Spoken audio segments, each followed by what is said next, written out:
I know that Her Majesty is hesitant about the passage because it's a very deep and private passage into her inner landscape of her mind and indeed of her past and present perhaps. So I think you'll all enjoy this story and I think you should read it to us.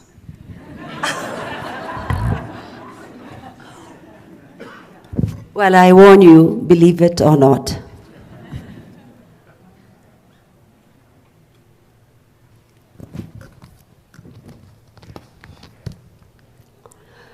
When I was in my late 30s, I began to have a recurrent dream from which I would wake up with a lingering sadness, often finding my face wet with tears. Each time I would wonder why I was having this dream. My dream featured a big 3-storied traditional Bhutanese house with a large balcony and a sleeping toddler strapped to her back. Actually, can I just read this again? I dreamt of a slender, rather tall woman, perhaps in her late 20s, who would be standing on the balcony with a sleeping toddler strapped to her back. The woman wore a kira, and that is the national dress, fastened at the shoulders by a pair of silver koma, and that is the traditional brooch, of a rather old-fashioned design. She had a haunting expression of sadness and yearning on her face, as though she was waiting for someone to return. Behind her on the porch sat 2 women weaving on the backstrap loom. The house had a courtyard with young orange trees laden with ripe fruit. At this point, the dream would end. After this dream reoccurred several times, I began to feel that I was the woman in the dreams. I even experienced her emotions and grief, and in my dream, I could feel the child's breath and warmth on me as if I was the one carrying it. Excuse me, straighten this. One day, I described the house of my dreams with its walled courtyard full of orange trees to my father. I asked him if he knew of any house that fitted this description in the orange-growing regions of Bhutan. Is the house in your dreams painted or unpainted? Asked my father. Painted, I replied. Then the house is Shenga Shinchum, my father said. I have been there and it fits your description exactly. But I didn't believe the house from my dreams really existed. Months passed. I continued to have the same dream. Then one day in 1993, when I was 38, I decided on an impulse to go to the house in Shenga Shinchum. The house was far beyond Punakajong, across the Pochu River. I walked through paddy fields for quite some time, and before the house came into view, partial view in the distance, I saw a nun. An uncanny feeling of déjà vu came over me. The house was identical to the one in my dreams. Behind the house stood this lady, the nun, and I asked her, have we met before? Haven't we met before? I feel as if I've met you before. And she said, no, we've never met. And then she invited me to her house for tea. She had been born in that house, she told me, and now lived there with her son's family. She had become a nun after she was widowed, which is not uncommon in Bhutan. As we climbed up to the second floor, I looked out of a window and saw a courtyard with just 2 gnarled old orange trees with only a few shriveled fruit on them.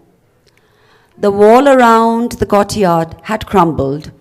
Just bits remained intact at the corners, the rest strewn around as debris of mud and stone. A feeling of gloom overwhelmed me. My daughter, Sonam Dechen, who was with me, asked me what was wrong. It's the orange tree courtyard from my dreams. Now it has become such a desolate ruin, I whispered to her. The nun who had gone to bring us refreshments now came back with buttered tea and saffron rice. I sat silently, trying to compose myself and wondering whether I should take my quest further. Finally, I couldn't resist asking her, "Did the mother of a little child in this house die young?" Her answer was prompt. "My mother died when she was 31, when I was 3 years old." This fitted in with the ages of the mother and the child in my dreams. I asked her how her mother had died. Her mother had died. She had died of smallpox, a killer in Bhutan in those days. The nun told me she remembered that her mother's body had been exhumed and cremated a year after her death, as it was believed that the cremation of smallpox victims might spread the disease and infection. All this happened more than 50 years ago. Could it be that the child I carried on my back in my dreams was now living here right in this house? I didn't say anything anymore to the nun, but asked her to show me other rooms in the house. I met her granddaughters, bright and pretty girls, and I saw the covered balcony on the second floor, so familiar from my dreams. There were no weavers there now, but I saw the holes that had held the fixtures of their backstrap looms. The nun told me that in her childhood, that was where the weavers would work. There was just one detail that was different. The balcony railings were of a different design from the ones in my dream. As though reading my mind, the nun volunteered the information that the old railings had been replaced some years earlier. Finally, I went to the third floor of the altar room with its images and scriptures. I prostrated 3 times before the altar and returned to leave when I saw a pair of old brass binoculars lying on the windowsill. I picked up the binoculars to see what they had in their sights, and I got a sharp jolt. For there, clearly visible, across the river and high on a hill, was Nopka, the village where I was born.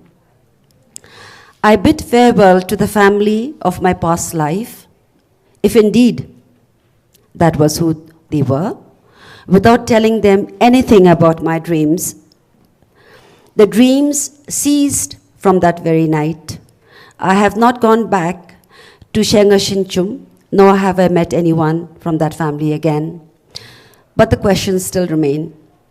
Did the sad-faced woman in my dreams pray to be reborn in the beautiful hamlet of Nopka that faced her village and her house?